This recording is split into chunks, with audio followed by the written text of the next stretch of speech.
ಪ್ರಿಯ ವೀಕ್ಷಕರೇ, ಇವತ್ತಿನ ನಮ್ಮ ಚರ್ಚಾಧಾರಿತ ವಿಷಯ ಶೀಲವಿಲ್ಲದ ಶಿಕ್ಷಣ. ನೋಡಿ ಸ್ನೇಹಿತರೆ, ಡಾಕ್ಟರ್ BR ಅಂಬೇಡ್ಕರ್ ಹೇಳಿರುವಂತೆ ಶೀಲವಿಲ್ಲದ ಶಿಕ್ಷಣ ಹೆಚ್ಚು ಅಪಾಯಕಾರಿ ಎಂಬ ಹೇಳಿಕೆಯನ್ನು ನೀಡಿರುವುದು ಇಂದಿನ ಪ್ರಸ್ತುತ ಸಮಾಜದಲ್ಲಿ ಹೆಚ್ಚು ಅರ್ಥಗರ್ಭಿತವಾದಂತಹ ಸಾಲುಗಳಾಗಿರುತ್ತವೆ. ಸ್ನೇಹಿತರೆ, ಶಿಕ್ಷಣವು ಪ್ರತಿಯೊಬ್ಬ ವ್ಯಕ್ತಿಗೂ ಅನಿವಾರ್ಯ. ಶಿಕ್ಷಣ ಮನುಷ್ಯನನ್ನು ಉತ್ತಮ ವ್ಯಕ್ತಿಯಾಗಿಸುವಲ್ಲಿ ಪರಿಣಾಮಕಾರಿಯಾಗಬಲ್ಲದು. ಆದರೆ ಶೀಲವಿಲ್ಲದ ಶಿಕ್ಷಣ ಅಪಾಯಕಾರಿ. ಅದಕ್ಕಾಗಿ ಸರಿಯಾದ ಮಾರ್ಗದ ಶಿಕ್ಷಣ ಅನಿವಾರ್ಯವಾಗುತ್ತದೆ. ಇದು ಕೆಲವೊಮ್ಮೆ ಶಿಕ್ಷಣವು ವ್ಯಕ್ತಿಯ ನಡತೆಯನ್ನು ಮಾರ್ಪಡಿಸಿ ವ್ಯಕ್ತಿ ಹಾಗೂ ವ್ಯಕ್ತಿತ್ವಗಳ ನಡುವೆ ಉತ್ತಮ ಸಂಬಂಧ ಕಲ್ಪಿಸಬಲ್ಲದು. ನಾವು ಒಂದನ್ನು ಗಮನಿಸಬೇಕಾಗ್ತದೆ.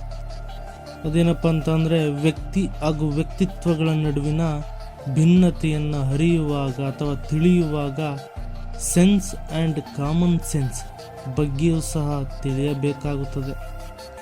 ವ್ಯಕ್ತಿಗೆ ಸೆನ್ಸ್ ಆ್ಯಂಡ್ ಕಾಮನ್ ಸೆನ್ಸ್ ನಡುವಿನ ವ್ಯತ್ಯಾಸದ ಅರಿವು ಏಕೆ ತಿಳಿಯಬೇಕೆಂದರೆ, ಒಬ್ಬ ವ್ಯಕ್ತಿಯು ಇನ್ನೊಬ್ಬ ವ್ಯಕ್ತಿಯನ್ನು ಹೇಗೆ ಗೌರವಿಸುತ್ತಾನೆ, ಅವನ ಜೊತೆ ಹೇಗೆ ರಿಯಾಕ್ಟ್ ಮಾಡುತ್ತಾನೆ, ಹೇಗೆ ವ್ಯವಹರಿಸುತ್ತಾನೆ, ಹೇಗೆ ಗ್ರ್ಯಾಟಿಟ್ಯೂಡ್ ತೋರಿಸುತ್ತಾನೆ, ಹೇಗೆ ಹೊಂದಾಣಿಕೆಯನ್ನು ಮಾಡಿಕೊಳ್ಳುತ್ತಾನೆ ಎಂಬುದರ ಆಧಾರದ ಮೇಲೆ ಆ ವ್ಯಕ್ತಿಯಲ್ಲಿನ ಉತ್ತಮ ಮಾದರಿಯ ವ್ಯಕ್ತಿತ್ವದ ಬಗ್ಗೆ ಅರಿವಾಗುತ್ತದೆ. ನೋಡಿ ಸ್ನೇಹಿತರೆ, ಯಾವುದೇ ಕಾರಣಕ್ಕೂ ಪದವಿಗಳು ಪಡೆದ ಮಾತ್ರಕ್ಕೆ ವ್ಯಕ್ತಿಯು ಪರಿಪೂರ್ಣನಾಗಲಾರನು ಎಂಬುದನ್ನು ತಿಳಿದಿರಬೇಕಾಗುತ್ತದೆ.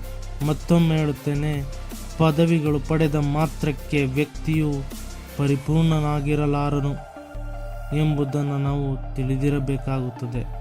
ಕೆಲವೊಮ್ಮೆ ಪದವಿ ಪಡೆದ ವ್ಯಕ್ತಿಯು ಸಂಕುಚಿತನಾಗಿರಬಹುದು. ಕೆಲವೊಮ್ಮೆ ಪದವಿ ಪಡೆದ ವ್ಯಕ್ತಿಯಲ್ಲಿ ಸೆನ್ಸ್ ಇರಬಹುದು, ಆದರೆ ಕಾಮನ್ ಸೆನ್ಸ್ ಇಲ್ಲದಿರಬಹುದು. ಹೀಗಾಗಿ ಪದವಿ ಪಡೆದ ಶಿಕ್ಷಕನು ಸಹ ಅಪರಾಧಿಯಾಗಿರುವುದನ್ನು ಮತ್ತು ಅತ್ಯಾಚಾರಿಯಾಗಿರುವುದನ್ನು ಮತ್ತು ಕ್ರಿಮಿನಲ್ ಆಕ್ಟಿವಿಟಿ ಅಥವಾ ಭಯೋತ್ಪಾದನಾ ಕೃತ್ಯಗಳಲ್ಲಿ ತನ್ನನ್ನು ತಾನು ತೊಡಗಿಸಿಕೊಂಡಿರುವುದನ್ನು ಮತ್ತು ಭಯೋತ್ಪಾದಕ ಚಟುವಟಿಕೆಗಳಲ್ಲಿ ತೊಡಗಿಸಿಕೊಂಡಿರುವುದನ್ನು ಇಂದಿನ ಸಮಾಜದಲ್ಲಿ ನಾವು ಕಾಣಬಹುದಾಗಿದೆ. ಸ್ನೇಹಿತರೆ, ಪದವಿಗಳು ವ್ಯಕ್ತಿಯ ವ್ಯಕ್ತಿತ್ವವನ್ನು ನಿರ್ಧರಿಸುವುದಕ್ಕೆ ಯಾವುದೇ ಕಾರಣಕ್ಕೂ ಏಕಮಾತ್ರ ಸಾಧನವಾಗಕೂಡದು. ಮತ್ತೊಮ್ಮೆ ಹೇಳುತ್ತೇನೆ, ಪದವಿಗಳು ವ್ಯಕ್ತಿಯ ವ್ಯಕ್ತಿತ್ವವನ್ನು ನಿರ್ಧರಿಸುವುದಕ್ಕೆ ಯಾವುದೇ ಕಾರಣಕ್ಕೂ ಏಕಮಾತ್ರ ಸಾಧನವಾಗಕೂಡದು. ನನಗೆ ಕೆಲವೊಮ್ಮೆ ಸ್ನೇಹಿತರೆ, ಅತಿಯಾದ ಶಿಕ್ಷಣವೂ ಸಹ ಮನುಷ್ಯನನ್ನು ಕ್ರೂರಿ ಹಾಗೂ ದುರ್ಮಾರ್ಗಕ್ಕೆ ಎಡೆಮಾಡಿಕೊಡುವ ಸಂದರ್ಭವಿರುತ್ತದೆ. ಅಂದರೆ ಸಂಸ್ಕೃತದಲ್ಲಿ ಒಂದು ಶ್ಲೋಕವಿದೆ. ಅದು ಏನೆಂದರೆ, ಸಾಕ್ಷರೇ ವಿಪರೀತಾಸ್ಯ ರಾಕ್ಷಸಂ. ಸಾಕ್ಷರೇ ವಿಪರೀತಾಸ್ಯ ರಾಕ್ಷಸಂ ಅಂದರೆ ನೀನು ಹೆಚ್ಚು ಸಾಕ್ಷರನಾದಷ್ಟು ನಿನ್ನಲ್ಲಿ ಹೆಚ್ಚು ರಾಕ್ಷಸ ಗುಣಗಳು ಬೆಳೆಯುತ್ತವೆ ಎಂಬುದು ಈ ವಾಕ್ಯದ ಭಾವಾರ್ಥವಾಗಿರುತ್ತದೆ. ಇದಕ್ಕೆ ಅನ್ವಯವಾಗುವಂತಹ ಬೆಸ್ಟ್ ಎಕ್ಸಾಂಪಲ್ ಆಗಿ ನಾವು ನೋಡುವುದಾದರೆ, ನೀವು ಒಸಾಮಾ ಬಿನ್ ಲಾಡೆನ್ ಎಂಬ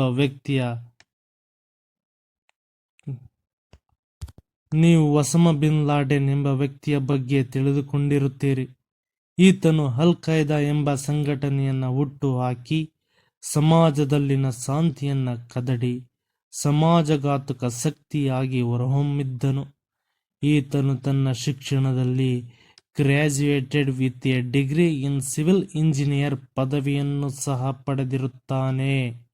ಹಾಗೂ ಅಮೆರಿಕದಲ್ಲಿನ ಅವಳಿ ಕಟ್ಟಡದ ಮೇಲೆ ನಡೆದಂತಹ ದಾಳಿ ಮತ್ತು ಮುಂತಾದ ಕೃತ್ಯಗಳಲ್ಲಿ ಹೆಚ್ಚು ಶಿಕ್ಷಣವಂತರೇ ಅಥವಾ ವಿದ್ಯಾವಂತರೇ ತೊಡಗಿಸಿಕೊಂಡಿರುವುದು ವಿಪರ್ಯಾಸ. ಆದ್ದರಿಂದ ಶೀಲವಿಲ್ಲದ ಶಿಕ್ಷಣ ಅಪಾಯಕಾರಿ. ಸ್ನೇಹಿತರೆ, ಯಾವುದೇ ವ್ಯವಹಾರ ಆಗಲಿ ಇನ್ನಿತರ ಸನ್ನಿವೇಶಗಳಲ್ಲಿ ತಿಳಿದವರಿಂದಲೇ ಅನ್ಯಾಯ ಹಾಗೂ ಮೋಸದ ಪ್ರಮಾಣ ಜಾಸ್ತಿಯಾಗಿರುತ್ತದೆ ಅಥವಾ ಹೆಚ್ಚಾಗಿರುತ್ತದೆ. ಸಮಾಜದಲ್ಲಿನ ಕಿಡಿಗೇಡಿಗಳು ಹೆಚ್ಚಿನ ಪ್ರಮಾಣದಲ್ಲಿ ಅವರೇ ಆಗಿರುತ್ತಾರೆ. ನಾನೇಕೆ ತಿಳಿದವರು ಹೆಚ್ಚು ಅಪಾಯಕಾರಿ ಎಂದೇಳುತ್ತೇನೆಂದರೆ, ತಿಳಿದವರು ಮೀನಿನ ಗಾಣ ಇದ್ದಂತೆ, ತಿಳಿಯದವರು ಆ ಗಾಣದಲ್ಲಿನ ಎರೆಹುಳು ಇದ್ದಂತೆ. ತಿಳಿದವರು ಆ ಎರೆಹುಳುವಿನ ಉಪಯೋಗವನ್ನು ಪಡೆದು ತಮ್ಮ ಬೇಟೆಯನ್ನು ಸಾಕಾರಗೊಳಿಸುವಲ್ಲಿ ಯಶಸ್ವಿಯಾಗುತ್ತಾರೆ. ಆದ್ದರಿಂದ ಎಚ್ಚೆತ್ತುಕೊಳ್ಳಿರಿ. ಇದರ ಪರಿಣಾಮವಾಗಿಯೇ ಶೀಲವಿಲ್ಲದ ಶಿಕ್ಷಣ ಇಲ್ಲದಿರುವುದಕ್ಕಾಗಿ ಶಿಕ್ಷಕ, ಡಾಕ್ಟರ್, ಜನಪ್ರತಿನಿಧಿಗಳು, ಪೊಲೀಸ್ ಅಧಿಕಾರಿಗಳು, ಇನ್ನಿತರ ಸಾಮಾನ್ಯ ವ್ಯಕ್ತಿಗಳು ಅತ್ಯಾಚಾರಿಗಳಾಗಿ, ವ್ಯಭಿಚಾರಿಗಳಾಗಿ, ಅಪರಾಧಿಗಳಾಗಿ, ಭ್ರಷ್ಟಾಚಾರಿಗಳಾಗಿ, ಕೋಮುವಾದಿಗಳಾಗಿ ಮಾರ್ಪಟ್ಟಿದ್ದಾರೆ. ಹೀಗಾಗಿ ಕೊನೆಯದಾಗಿ ಹೇಳುವುದಾದರೆ, ಶಿಕ್ಷಣಕ್ಕಿಂತ ಸನ್ನಡತೆ ಮುಖ್ಯ. ಮತ್ತೊಮ್ಮೆ ಹೇಳುತ್ತೇನೆ, ಶಿಕ್ಷಣಕ್ಕಿಂತ ಸನ್ನಡತೆ ಮುಖ್ಯ. ಧನ್ಯವಾದಗಳು.